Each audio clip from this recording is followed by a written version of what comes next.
Work ethics and skills. The value of self-discipline and hard work combined is called work ethics. Student work ethics हम किसे कहेंगे जब हम किसको combine करते हैं, सेल्फ डिसिप्लिन को और हार्ड वर्क को. A strong work ethics play a vital role in building a successful career. Vital role means important role play करता है किसके अंदर, सक्सेसफुल करियर को बिल्ड करने पर. To develop good work ethics, one need to stay focused on task for as long as necessary until the work they are done. जब तक आपका काम कंप्लीट नहीं हो जाता जब तक हमें क्या करना चाहिए, उस टास्क के ऊपर फोकस करना चाहिए. People with strong work ethics do not procrastinate and do things correctly to deliver good quality work. ऐसे पर्सन जिनकी स्ट्रॉन्ग वर्क एथिक्स होती है वो कभी भी चीज़ों को, या अगर उनको कोई काम दिया है तो वो जब तक करेक्टली नहीं हो जाता, जब तक वो उस वर्क में कोई क्वालिटी नहीं हो जाती, वो कभी भी उसका पीछा नहीं छोड़ते हैं, मीन्स उसको पूरा कंप्लीट करके रहते हैं. They are always punctual and professional regarding being cordial and respectful of others. Now student, people with strong work ethics exhibit the following qualities. इनमें क्या क्या क्वालिटी होती है स्ट्रॉन्ग वर्क एथिक्स पीपल में? फर्स्ट आता है team player. The team player generally commit to the goals of team. They do not depend on others. Instead, they make efforts to make things happen. They remain flexible to situation and participate with their team to tackle challenges without showing stress. They offer help to other team members and support and respect. Student, the meaning of this first quality is that कि team player क्या करता है, generally अपने गोल को set करता है और वो किसी और पे डिपेंड नहीं रहता है, और अपने गोल को कंप्लीट करने के लिए वो एक्स्ट्रा क्या डालता है, एफर्ट डालता है. तो स्ट्रॉन्ग वर्क एथिक्स पीपल में सबसे पहले वाली क्वालिटी क्या होती है, टीम प्लेयर की. आफ्टर दैट यहाँ बताया है they remain flexible to situation and participate where they team. हमेशा अपनी टीम के साथ क्या रहता है, वो सिचुएशन को हैंडल करता है और फ्लेक्सिबल रहता है, और जो भी चैलेंजेस आता है बिना किसी स्ट्रेंथ को शो करे उसे टैकल करता है. They offer help to other team member and support to respect them. उनकी रिस्पेक्ट भी करता है और उन्हें सपोर्ट करता है. Second, take initiative. Taking initiative is a work approach where one does things without being stubborn and takes advantages of opportunity to others miss to see.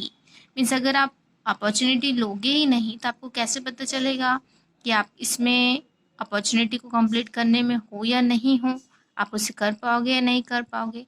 तो strong work ethic वाले हमेशा क्या करते हैं, इनिशिएटिव लेते हैं, चैलेंजेस को accept करते हैं. Third point, accountability. Student, accountability means हर चीज का हिसाब किताब रखना. Accountability means being responsible for what you do and are able to give a satisfactory reason for it. हर काम के लिए क्या होना, रिस्पॉन्सिबल होना चाहिए. कि अगर आपने कोई काम किया है तो आपको ये पता होना चाहिए कि आपने ये काम क्यों किया है. या आप अगर टीम से कोई काम करवा रहे हो तो टीम वर्कर को भी ये चीज़ पता होना चाहिए कि आप क्या काम करवा रहे हो, या ये टीम में ये काम कैसे किया जाता है, या टीम वर्कर की रिस्पॉन्सिबिलिटीज क्या है.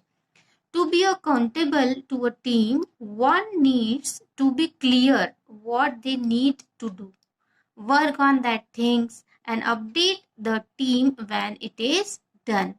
कौन सा काम कर रहे हैं, आपकी क्या रिस्पॉन्सिबिलिटी है, और टाइम पर जैसे ही वो काम कंप्लीट हो जाता है वर्कर को क्या करते रहना चाहिए, अपडेट करना चाहिए. For high performing teams, accountability is a की इंग्रेडिएंट. जो आपकी अकाउंटेबिलिटी है वो क्या होती है, की इंग्रेडिएंट होती है जब आपकी टीम क्या परफॉर्म करती है, हाई परफॉर्मिंग टीम के लिए. Now fourth, giving due credit. The success of the team is due to the combined effort of the team members. कोई भी टीम है अगर वो किसी भी कॉन्टेस्ट को क्या कर लेती है, अगर विनर बन जाती है तो वो अकेला एक के एफर्ट्स नहीं होती है, पूरे टीम मेंबर की एफर्ट्स होती है. So the success of team is due to combined efforts of the team members. A good team player always give credit to his team members. जो good team player होता है वो क्या करता है, हमेशा क्रेडिट देता है. किसको देता है क्रेडिट? मीन्स क्रेडिट देना मीन्स क्या होता है कि कहना yes you have done the work, ऐसा टीम मेंबर को बताता है. And not just tries to show all the prize himself herself. Giving credit builds to trust of the team.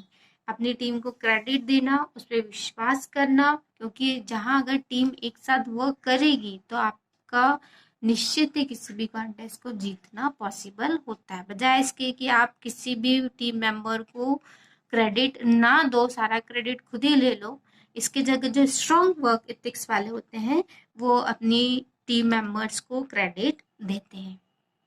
Now fifth point, trust worthiness. Student, trust worthiness means होता है विश्वास करने योग्य.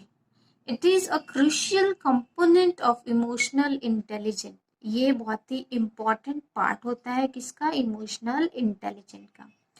Trust worthy people are reliable. Trust worthy people कैसा होता है? Reliable होता है.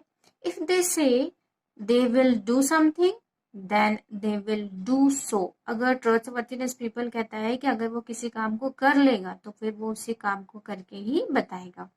There values are consistent with their actions. कोई भी काम हो उसके एक्शन के मुताबिक अपना काम करता ही है और उसकी वैल्यूज का यूज करेगा, उसको कभी भी नेग्लेक्ट नहीं करेगा. They also stand against unethical behaviour. ऐसे पर्सन जो अनएथिकल बिहेवियर करते हैं उनके अगेंस्ट ऑलवेज ट्रस्टवर्थीनेस पीपल क्या होगा? खड़ा रहेगा. उसे ये परवाह नहीं होती कि कोई मेरे बारे में क्या सोचेगा या कहेगा. वो अनएथिकल बिहेवियर पर्सन के अगेंस्ट में ऑलवेज खड़ा रहता है. No dependability. Dependability refers to the quality of being relied upon or able to be counted on. जो भी डिपेंडेंट पर्सन होगा वो सारी चीज़ों को क्या करेगा? काउंट करेगा. कोई पर्सन पर हम विश्वास कर सकते हैं, कोई भी उनका अलग से रोल होता है. वो हमेशा पंक्चुअल होते हैं, to be at work on time, हमेशा टाइम पर आते हैं. To be responsible of our actions and behaviour. वो हमेशा हर काम के लिए क्या होते हैं? रिस्पॉन्सिबल होते हैं. वो कोई काम को करते हैं तो वो ये नहीं सोचते हैं कि मैंने ये काम कर दिया. वो हमेशा सोचते हैं I have to give an answer to another person for this. To be there when we are suppose to be. जहाँ उनकी ज़रूरत होती है वो हमेशा मौजूद रहते हैं, हर टाइम मौजूद रहते हैं जहाँ उन्हें होना चाहिए. Keeping our seniors at work update about our availability non availability at work. वो अपने सीनियर को काम से रिलेटेड अपडेट देते रहते हैं और वो वहाँ पर अवेलेबल है या अवेलेबल नहीं थे वर्क प्लेस पर, वो हमेशा अपने सीनियर्स को अपनी प्रोग्रेस के बारे में बताते रहते हैं. Seniors, updating our seniors about our progress in work assigned makes us dependable and responsible. Dependability means जिसके अंदर strong work ethics होगी वो उसमें dependability भी होगी, और dependability इसके अंदर क्या होती है? क्वालिटी होती है जिसमें कोई भी विश्वास कर सकता है. Now seventh point is organization skills. The ability to keep work organized and remain focused without getting lost. Student, जो स्ट्रॉन्ग वर्क एथिक्स वाले पर्सन होते हैं उनमें एक स्किल्स होती है कि किसी काम को हमेशा किस वे में करते हैं? एक ऑर्गेनाइज्ड वे में करते हैं. वो अपने काम पे क्या करते हैं? फोकस करते हैं विदाउट गेटिंग लॉस्ट. ये नहीं सोचते हैं कि हमें क्या लॉस्ट होगा, या वो अपने काम से कभी भी भटकते नहीं हैं. Which leads to increase productivity. अगर वो काम सही तरीके से करेंगे, ऑर्गेनाइज करेंगे तो उनकी प्रोडक्टिविटी क्या हो जाएगी? इंक्रीज हो जाएगी. And efficiency are organise skills. Now जो ऑर्गेनाइज पर्सन या ऑर्गेनाइज पीपल होते हैं उनमें कुछ हैबिट्स होती है which help them to become organized. First habit, they write things that need to be remembered. वो हमेशा हर चीजों को क्या करते हैं, लिख लेते हैं. Second, they plan and schedule by setting goals and deadlines. वो हमेशा अपने जो गोल्स है उनको अचीव करने के लिए, उनको पाने के लिए प्लान करते हैं और उनको शेड्यूल करते हैं, और उनके लिए क्या डिसाइड करते हैं, डेडलाइन. वो ये नहीं करते हैं कि हाँ ठीक है हम इस काम को इतने ड्यूरेशन में कर लेंगे और उसको छोड़ देते हैं. नहीं, अगर उन्होंने कोई डेडलाइन सेट की है तो उसी डेडलाइन पे वो काम को कंप्लीट करते हैं. They are not overloaded with responsibility. वो कभी भी रिस्पॉन्सिबिलिटी को क्या नहीं करते, ओवरलोड नहीं करते. Rather they plan and delegate. उसके लिए आप प्लानिंग करते हैं और डेलीगेट. डेलीगेट मीन्स क्या होता है, किसी काम को डिवाइड करना, उसकी प्लानिंग करना और किसी एक ऑथराइज पर्सन को वो काम सौंप देना, जिससे क्या होगा, वो काम बिल्कुल सही ढंग से या ऑर्गेनाइज्ड वे में कंप्लीट होगा. Now, eighth property of strong work ethic person is clean work environment. Organizing the workplace helps reduce the pain of having to search for items that should be readily available. Strong work ethics में ये property होती है clean work environment की. उनका काम हमेशा साफ सुथरा होता है, ऑर्गेनाइज्ड होता है. सारी चीज़ें वो इस टाइप से रखते हैं कि उन्हें जल्दी से ढूंढ सके.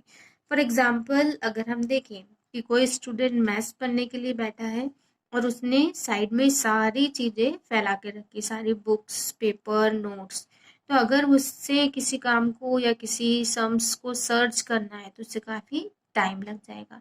इसकी जगह अगर वो पर्टिकुलर एक चैप्टर या एक एक्सरसाइज कर रहा है, अगर उसी को लेके बैठे तो वो जल्दी से उसका सॉल्यूशन ढूंढ सकता है.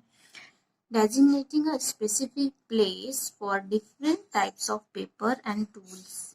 Creating a workplace culture to place item where they belong right away. मतलब चीज़ों को इस टाइप से रखना चाहिए जहाँ पर उनकी एक्चुअल जगह है, सही जगह. And removing item that are not in regular use. उन आइटम को हटा देना चाहिए, रिमूव कर देना चाहिए जो कभी भी यूज में नहीं होते. A famous quote says, a cluttered desk is a sign of cluttered mind. फैली हुई डेस्क हमेशा क्या बताती है, फैला हुआ माइंड बताती है, मतलब उसमें कोई भी चीज सही नहीं है. Keeping the work space clear improves productivity, concentration and ability to find everything we need. जो आपका क्लियर वर्क स्पेस से हमेशा क्या करता है, प्रोडक्टिविटी को इम्प्रूव करता है, आपका कंसंट्रेशन पावर बढ़ाता है और हर चीज़ों को ढूंढने में आपकी हेल्प करता है जिसकी आपको ज़रूरत है. Now students, that's all for this session. Thanks. We will continue for the next lecture.